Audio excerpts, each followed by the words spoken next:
messieurs, bonsoir et bienvenue à cette nouvelle édition de Direct. Aujourd'hui, nous allons consacrer notre partie débat à la Tunisie. La Tunisie qui doit prendre une décision et qui est à la quête d'un plan d'action vis-à-vis du retour des djihadistes, de la repentance. Plusieurs centaines de personnes se sont rassemblées et ont manifesté devant le Parlement tunisien pour dire non à la repentance des terroristes, non à la repentance des djihadistes. Le chef du parti An-Nahda avait suggéré la repentance des jeunes ayant participé aux différents groupes djihadistes ou terroristes extrémistes en Syrie, en Irak et en Libye, en échange d'un abandon de la violence. Cependant, le ministère de l'Intérieur est très réticent et aujourd'hui, il y a eu une réunion ministérielle pour définir un plan d'action, une réunion ministérielle qui devait se tenir autour du chef du gouvernement, Youssef Chahed, afin de définir un plan d'action face à la menace que représente le retour de milliers de djihadistes tunisiens dans leur pays.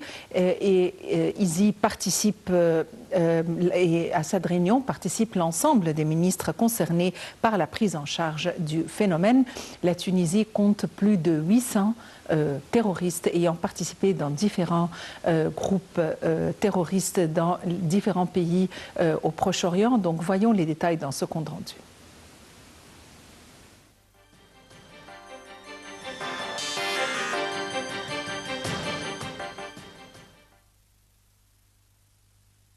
Une réunion ministérielle se tient jeudi autour du chef du gouvernement Youssef Chahed afin de définir un plan d'action face à la menace que représente le retour de milliers de terroristes tunisiens dans leur pays, a-t-on appris mercredi officiel. La Tunisie est l'un des principaux pays touchés par le fléau avec 5500 ressortissants ayant rejoint les rangs d'organisations terroristes ces dernières années selon l'ONU et le débat public sur la perspective de leur retour s'est récemment emballé. Il y a déjà eu depuis quelque temps plusieurs réunions concernant ce phénomène autour d'experts judiciaires sécuritaires, a déclaré une source officielle à la présidence du gouvernement. Une stratégie globale de lutte contre l'extrémisme a été établie le mois dernier à la présidence de la République et le gouvernement est en train de la décliner de manière sectorielle, a relevé la même source.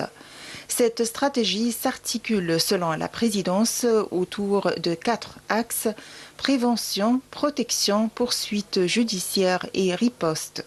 Vendredi, le ministre de l'Intérieur, Hedi Majdoub, avait révélé que 800 terroristes tunisiens étaient déjà rentrés et assuré que les autorités détenaient toutes les informations sur ces individus. Mais dans un pays traumatisé par une série d'attaques sanglantes, ces déclarations n'ont pas suffi. Des centaines de personnes ont manifesté samedi devant le Parlement pour s'opposer au retour de ces terroristes. Des partis et responsables politiques ont depuis exprimé un point de vue similaire. Critiquant l'inaction des autorités, le syndicat national des forces de sécurité intérieure a lui appelé le gouvernement à déchoir ces terroristes tunisiens de leur nationalité. Interdite par la Constitution, cette mesure a été rejetée par le président Béji Qaïd Sibsi. On ne peut empêcher un Tunisien de revenir dans son pays, mais évidemment, nous allons être vigilants, avait-il dit début décembre à Paris.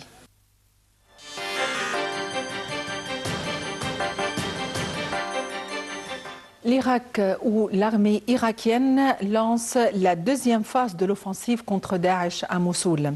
Les forces irakiennes ont lancé jeudi la deuxième phase de leur offensive pour reprendre la partie orientale de Mossoul au groupe terroriste Daesh qui contrôle cette deuxième ville du pays depuis plus de 2 ans, selon un commandant. Plus d'informations dans ce compte rendu.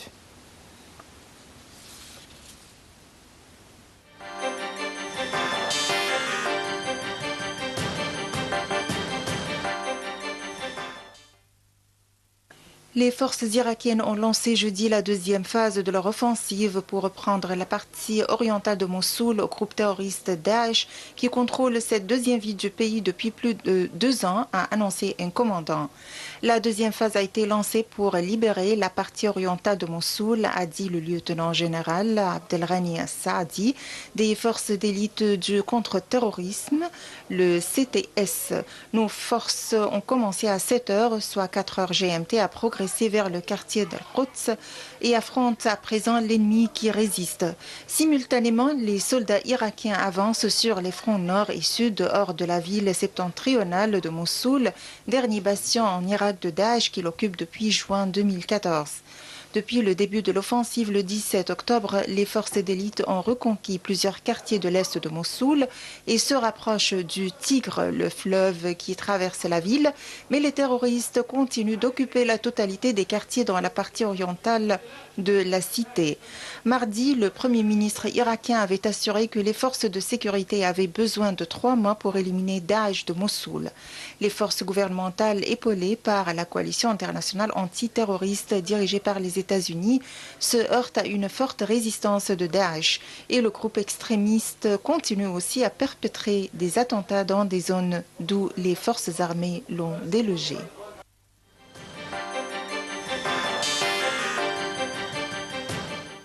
Moscou et Ankara prévoient un cessez-le-feu avant le Nouvel An. La Turquie et la Russie prévoient la mise en œuvre d'un cessez-le-feu en série avant le début de la nouvelle année, a déclaré jeudi le ministre turc des Affaires étrangères. Le cessez-le-feu pourrait être mis en œuvre à tout moment, a annoncé Mevlut Cavusoglu. Les détails dans ce compte rendu, avant de retrouver notre invité, Dr Khadija Lemalla, conseillère aux Nations Unies et professeure de droit international.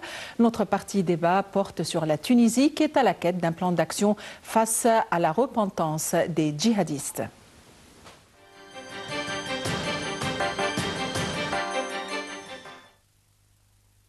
La Turquie et la Russie prévoient la mise en œuvre d'un cessez-le-feu en Syrie avant le début de la nouvelle année, a déclaré jeudi le ministre turc des Affaires étrangères. Le cessez-le-feu pourrait être mis en œuvre à tout moment, a annoncé Mevlut Cavusoglu. La veille, l'agence de presse pro-gouvernementale turque Anadolu avait annoncé la conclusion d'un accord de cessez-le-feu dans toute la Syrie par Moscou et Ankara, ce que les principaux acteurs du conflit n'avaient pas confirmé. M. Cavusoglu a assuré qu'en cas de succès, cet accord conduira à des négociations politiques entre le régime de Damas et l'opposition syrienne à Astana, au Kazakhstan. Ces négociations ne sont pas une alternative à Genève où doivent se dérouler des négociations sous l'égide de l'ONU en février, a néanmoins souligné le ministre. C'est une étape complémentaire. Les négociations à Astana se feront sous notre supervision, a-t-il ajouté, en précisant que la liste des participants à ces négociations n'était pas encore arrêtée.